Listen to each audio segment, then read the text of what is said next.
Hi, I'm Kevin Jeter, and welcome to this week's edition of the nation's Capital Sports Show, where it's most definitely on. Afshin, Vincent, and Chris. We're going to talk about what we enjoy talking about the best and the most, and that is sports.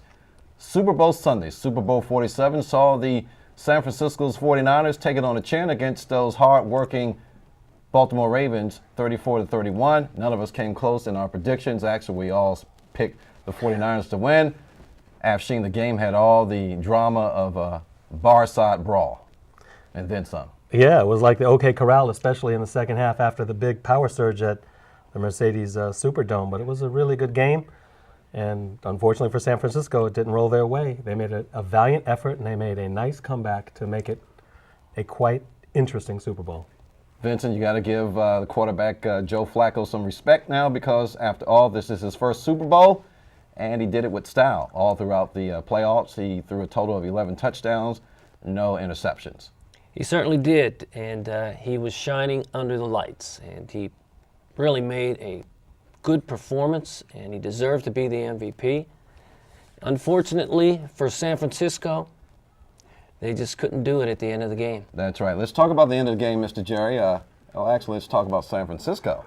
San Francisco obviously took it on the chin, but you got to like the moxie, because after the second half begun and the lights went out, it looked like perhaps the 49ers were on the verge of issuing a can of brilliance in terms of a whoop or a beat down, so to speak. But true to form, the San Francisco 49ers were able to show some moxie, and they did it, almost pulled it off for the third time during the playoffs, and ventured on a comeback, but it was not to be. Well, thank you, first of all, for not mentioning that is my team. But yeah, I was disappointed by the start, but with the comeback in the second half, I thought they were going to win it. I was very disappointed in the play calls for the 49ers at the end, because I thought at 2nd and 5 they definitely should have run at least once.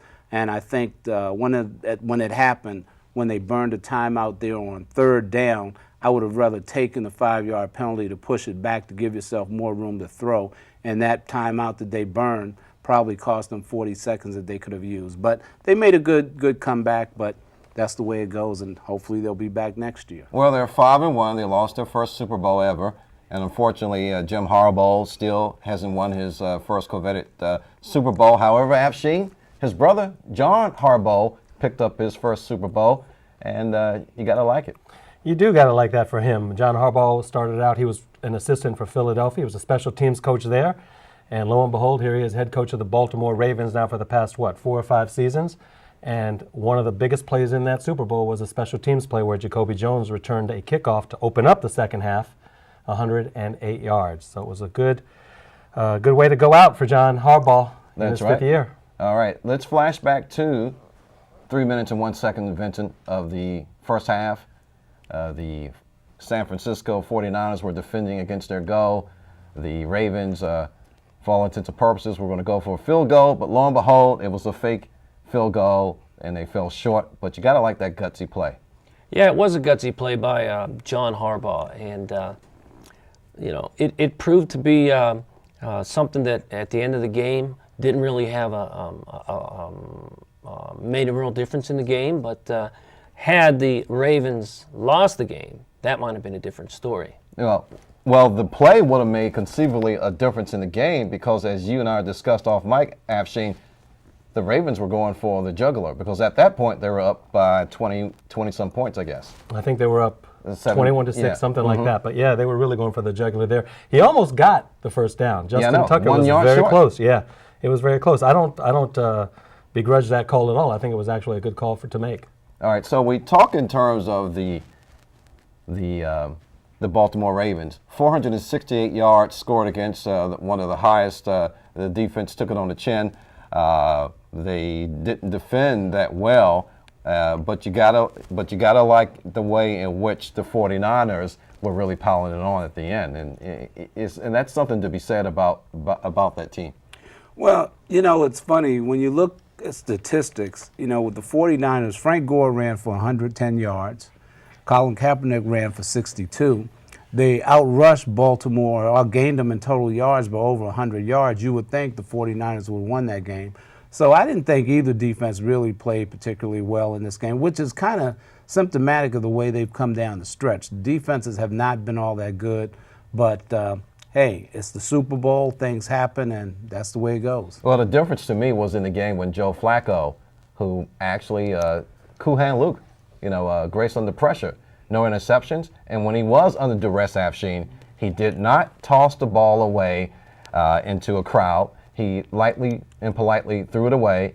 He did not keep it, and you got to like that, in terms of his play. And he didn't really take a sack either, and one of the things that really impressed me about Flacco this playoff season was he had 11 touchdown passes, no interceptions, and then in the Super Bowl he had a time-consuming drive in the fourth quarter. So, yeah, he's done really well this year, and he's going to be Mr. Joe Cha-Ching. That's after right. all this is said and well, they're saying anywhere upwards towards $20 million, and we'll see what that has to give. Right. Differences in a game to you, changing points, Chris, that you thought that, hey, this game is anyone's game up for grabs. Well, like I said, at the end, I thought one thing I do want to mention when you're talking about Flacco, and I don't want to take anything from him, but could a guy like Chris Culver had a worse week with his first about his comments, his controversial comments about not having a gay teammate, and then he just got burned. It's like the Ravens picked on him. And I thought that was a key point of the game, that they kept going after him and burning him, and hey, that's just the way it goes. But, it is what it is. The Super Bowl has all kind of ebbs and flows, and there's these different things that happen during the game, and hey, the light out for an hour probably was a big thing in their favor too. Yeah, well, you think so? Because there are a lot of folks that perhaps will think, well, the light out was just something that happened. Perhaps, who knows? The Giants may have been on the verge of initiating a can of whoop you know what. So it could conceivably worked out, in the 49ers' favor. But I don't think the blackout or loss of power did make a difference. Afshin. I don't know if it did. I just know it's a Super Bowl, and you're supposed to be ready no matter what. And this really was a no matter what. Right. The power outage for 35, 40 minutes at the Superdome. So, they both were in the same situation. Baltimore did have the momentum, I'll give you that. But they both came down. There was a power outage. They both were stayed on the field. Both teams warmed up. They continued to warm up throughout the whole thing. You get back on the field and you go for it. All right, let's talk about this controversial play, or non-call, so to speak, at the end of the game, where the 49ers were knocking on the door of the Baltimore Ravens. Chris.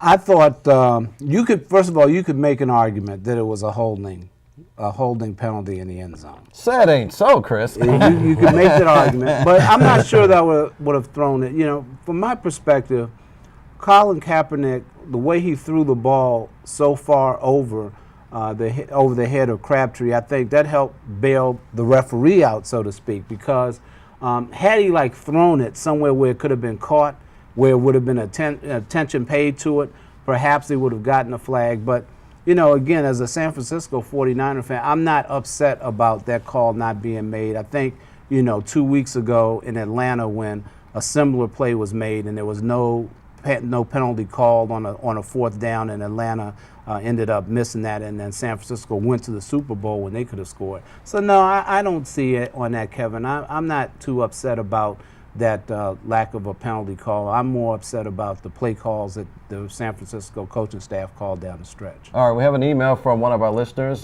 Charles Brocklin of Gaithersburg, Maryland, and his concern was, yes, he likes to. He's a 49er fan to begin with. Good. But he said that on paper, the 49ers should have won, and even on the field, the 49ers should have won. He says, how can the Ravens, they had 468 yards scored, not scored against them, but 468 yards offense, and they couldn't stop the ball. The better team, he says, didn't win. Do you agree with that? Because he thinks that his 49ers should have won. Well, I do think that the better team probably didn't win, but it doesn't matter. You take advantage of your breaks. That's what the Ravens did. We mentioned it briefly, but to me, the gutsiest play was for Jacoby Jones to take that ball that deep and come out. And the 49ers were not prepared. They thought like, oh, he's not running it out. He took off, and they got burned on it. So, you know, you look at that, you look at Ahmad Brooks' case where he jumped off sides, which basically gave 4 more points than the Ravens would have gotten because of the touchdown. And then the fumble by LaMichael James. The 49ers made mistakes. I think they were the better team, but they made mistakes. Well, you're not being a sore loser. I mean, obviously, the better team, did the better team win or did not win, actually, in your humble opinion? I think Charles makes one point that the better team on paper was the San Francisco 49ers.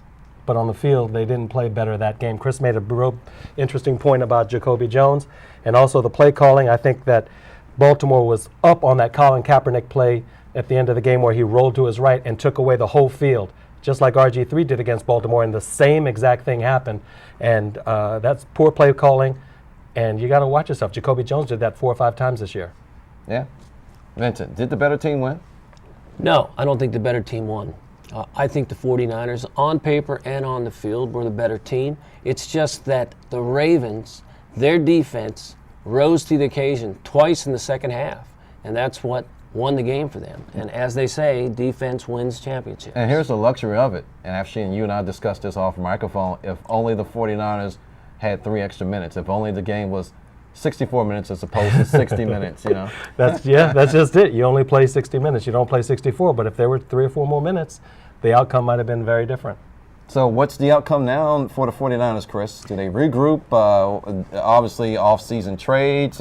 What's going to be the deal with them? I think largely the team will stay intact. I don't think Randy Moss will be back. But, I say this, with my eyes wide open. I expect the 49ers to do no worse than be back in the championship game of the NFC for a 3rd straight year. I think they'll be back next year.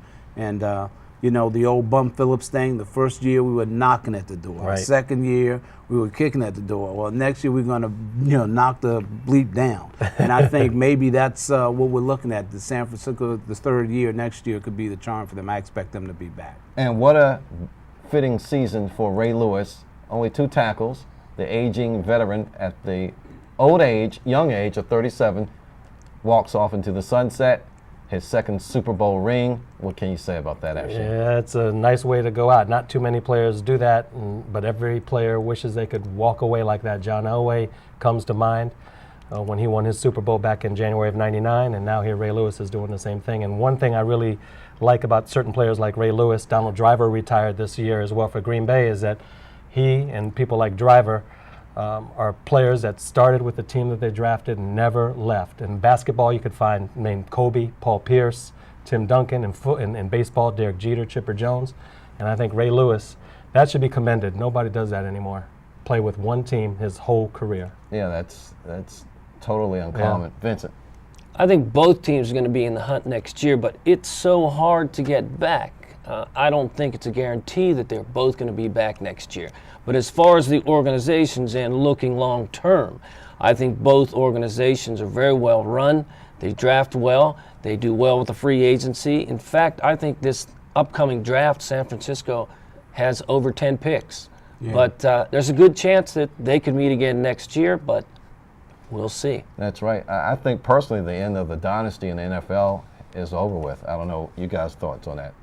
Well, one thing that we mentioned about whether the Ravens would get back, it's interesting. I don't know, is it 3 or 4 years running that the defending Super Bowl champion didn't even make it back to the playoffs the next year? That's right. So, hey, if you're in Raven City, and as we mentioned about Joe Flacco, hey, Joe Flacco wants a lot of money because he wants to be paid by an elite quarterback, but the Ravens have 22 free agents, including a lot of highly needed players like Anquan Bolden, like Jones, like Ed Reed. And if you pay a whole lot of money to your quarterback, Flacco, will you have money to pay for these other guys? So I think it's going to be a tough road for them to get back to the Super Bowl. Playoffs maybe, but Super Bowl, I don't think they'll get back. I'd like to see your Niners get back. You know why? Why? Just because I'm tired of Pittsburgh with their 6-2 record, and I'd like to see somebody match them. Another point I wanted to bring up was, remember that Baltimore had 5 losses. And there are some teams at the end of the season, because maybe guys coming back from injuries or whatever, they start to peak. And sometimes that happens too, which makes it hard for everybody to try to get into the Super Bowl. And that's one of the things that you have to love about the NFL. I'm quite sure the NFL forefathers have struggled mightily hard to get the level of competition to where on any given Sunday, you just don't know who is going to be the number one team. Remember in the day and age of the NFL where we had the dynasties, now that's a thing of the past.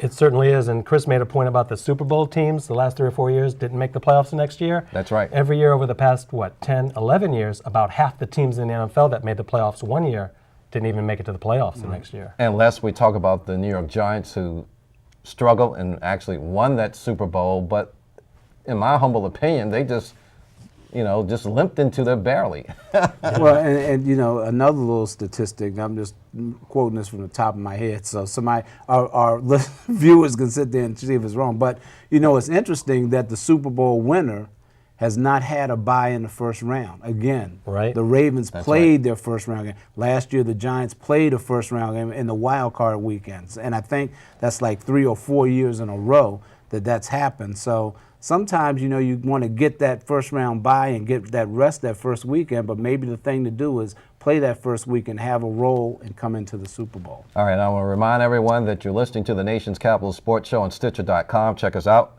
And also, you're looking at us right now on Arlington Independent Media on Comcast 69 and Files 38. So let's talk a little bit about the NFL Hall of Fame. The people that made that list, and quite some impressive names on that list, Afshin. There are some really good people on that list. Chris Carter played most of his career for Minnesota. Curly Culp, Warren Sapp, Jonathan Ogden, a local boy who made it from St. Albans in D.C. and played his whole career with the Baltimore Ravens, won himself a championship 10 years ago. Larry Allen won 3 Super Bowls with the Dallas Cowboys, another great offensive lineman. And then 2 veterans, Dave Robinson, who played 2 years for the Redskins, and then, of course, the great head coach and executive Bill Parcells. So they all made it. And most of them, in my opinion, were deserving. Who wasn't undeserving on that list? Other than, I'm going to say Warren Sapp to me. You just answered my question. Yeah, so you guys have anybody that was undeserving that's on that list that crossed over? I think Warren Sapp, I think, is a Hall of Famer, but, I think there's some other people who probably should have gone in, before he went in as a first ballot Hall of Famer. But I can't quibble too much with this year's class. Yeah, I like Chris Carter. Vincent? I think Carter was a good selection. He started out his career slow. He was with Philadelphia. Curly Culp, great player back in the 60s and 70s. I was surprised that Art Modell, for all he has done for the NFL, did not make it, but maybe in time he will. On that point there, Vincent, I wasn't surprised he didn't make it. And quite frankly, I think he's probably the most deserving person not in the Hall of Fame to be in there. But I just get a sense that until the Cleveland Browns win a Super Bowl, I don't think they'll put Modell in, because I think there's just so much bitterness because of the fact that he moved the team from Cleveland to Baltimore. All right, we're going to let Chris end it on that note, and we're going to actually talk about something that's even as fun, and that is the Super Bowl commercials. Now, for the sake of research, I actually watched all 37 Super Bowl commercials twice.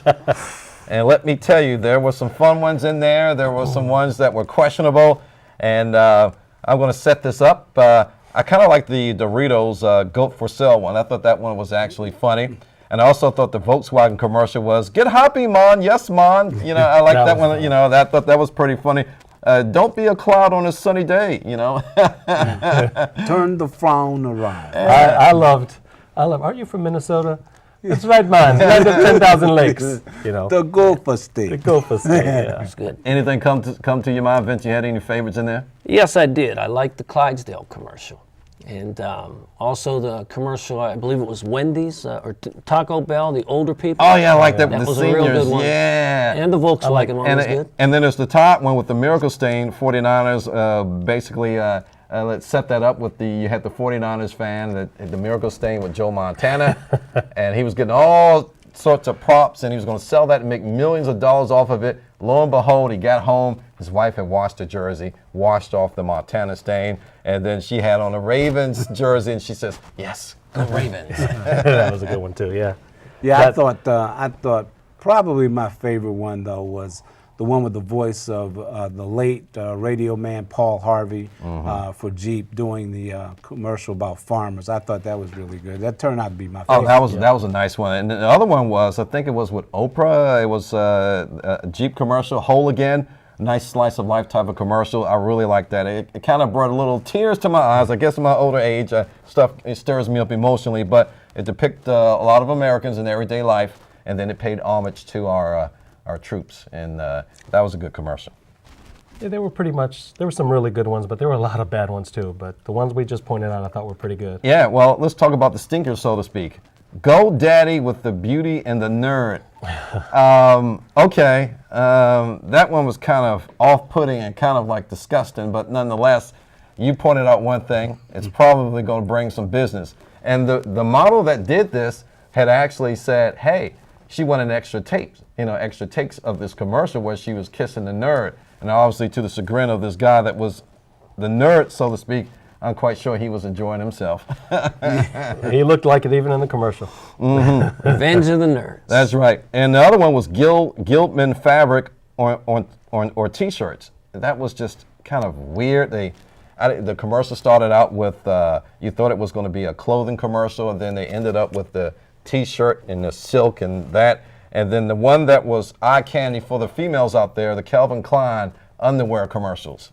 I'm just saying. I don't remember even seeing that. You don't remember the Calvin Klein? No. All right. Well, there was a Calvin Klein commercial. I went to the kitchen. Yeah. Once again, during the course of the Super Bowl, I probably went to the kitchen too, but I had watched all the Super Bowl commercials in a separate sitting, so that's how I saw that commercial. And then we had the Lincoln Motor Company, Once Upon a Tweet. That was so strange and so weird. And then the Coca-Cola Mirage commercial. I didn't think much of that. Yeah. That was But one of my fun ones, going back up to this, was the SodaStream commercial.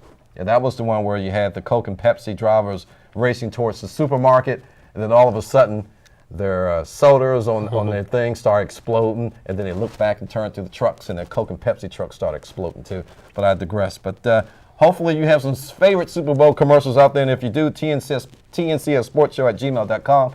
Hit us up, and we're going to take a break. And so when we come back, we're going to talk about our beloved Capitals. They're 2-6-1. And then, of course, the Washington Wizards, they are also failing too. So you're listening to the Nation's Capital Sports Show on Stitcher.com. You're also looking at us, watching us right now on Arlington Independent Media, AIM, and that is Comcast 69 and Files 38. For Vincent Charles, Chris Jerry, and Afshin Bernard, I'm Kevin Jeter. We'll be right back.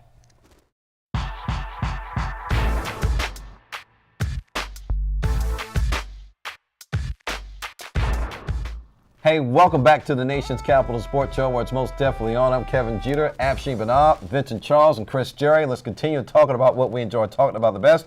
This time we're going to shift it down to local sports. First and foremost, congratulations to Robert Griffin III, Redskins quarterback, chose as Rookie of the Year. Afshin. Yeah, absolutely. I think he was well deserving of it. I know that Andrew Luck and Russell Wilson were also in the competition, but I think RG3 with the euphoria of him coming into the NFL, there was no way that he was not going to get that kind of award unless something catastrophic happened early in the season. And Vincent, when he accepted his award, he actually didn't limp at all when he made it up to that stadium, that podium, and so that was pretty good to see him do that. Yes, it was, and he's well deserving.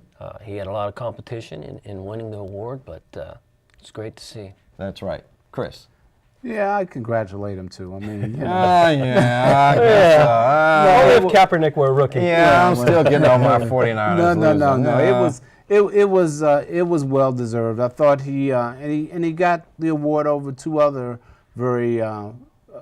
guys that probably had a good shot, and that would be Luck and Wilson. So let's see if he can follow up that rookie year with a good sophomore year for the Redskins. All right, thank you, Chris. Actually, let's take 2 seconds to pause for the loss of the 49ers for Chris 49ers. Thank you. All right, we're back. Let's talk about the Washington Capitals. They're on a losing skid, 2-6-1. They seem to be suffering from the same issue in which the Washington Wizards are actually suffering about, and we're going to talk about the Wizards right after this, and then that is that they can't hold a lead going into the third period. Afshin. Yeah, they're allergic to winning, man, in the third period. They did win one recently, but they've played good games in the first and second period, but they can't seem to play a whole game that way on the ice. So they've got tough games, Toronto, Pittsburgh coming up, Florida. They've got to turn it around now. go on and talk about the Washington Wizards. Well, they're on a 4-game losing skid. They tend to get to the third quarter, and if they have a surmountable lead, they usually squander that by the fourth quarter. And with Wall being back, Afshin, it's a give or take type of thing. They're still working out the situation in terms of the chemistry. Most of all, actually, all the players are back. And now what you have a situation that that doesn't really look good. Some nights are good, some nights are bad. And most nights are bad, but but Wall came back, and they did get, that was like a spark plug for them just for a few games. But now I think they're going back into what they were before John Wall, and now they're going to do the same thing with John Wall. And you know, the NBA is tough, man. You're playing all these games night in and night out, and you've got to hustle every single night. And the Wizards, I got to say, do that, but they don't finish. Just like the Capitals, they don't seem to be able to finish. And the Wizards, I don't think they have the talent to do it anyway. And Chris, what can be done to remedy this situation? Not this year, because nothing's going to happen, but perhaps in the future. I don't know what could be done to remedy the system. You know, personally, I would rather them just stink and get a good draft pick. Mm-hmm. I mean, you know, one thing that I would do if I was the coach is I would, you know, accept the fact that I'm not going to be very good and play these young guys as much as I can consistently. The thing that Randy Whitman does that I don't particularly think serves the team well is he kind of coaches like, well, whoever's playing well, that's who I'm going to play. And I think you're not going anywhere. You need to play your younger players, let them play. You know, if they don't win, so what? You just learn on the fly, because that's, I think, the way they should go at it. Yeah, that's what I think. I think the Wizards are essentially a D-League team wrapped in the professional genre, so to speak, Vincent. One thing I do want to mention to you, Chris, though, wasn't the original plan for these young guys to sort of come in sort of slowly, let these mid-range players kind of teach them, learn the system, but you think that's got to change? Well, I think it's okay to learn the system, but you got to let them play. You can't say like, hey, this guy just took 2 bad jumpers, I'm going to sit him on the bench. No, let them play through it. It's okay if you end the season 11 wins and 70-some-odd losses. Let them play and let them learn. That's the way I think they would go. I agree with Chris, because right now, for all intents and purposes, Vincent, the Wizards are a teaching team. And so if you're a teaching team, you might as well get your youngsters out there, might as well get them some play in and get them some repetitions in. CJ, you're saying 11 and 70-some losses. That means they're not going to win another game. Yeah, I guess I am saying that. But yeah, you're right. You're right. I agree with these guys, Vincent. I think you got to let these new guys play, see what they can do. They are the foundation of the team.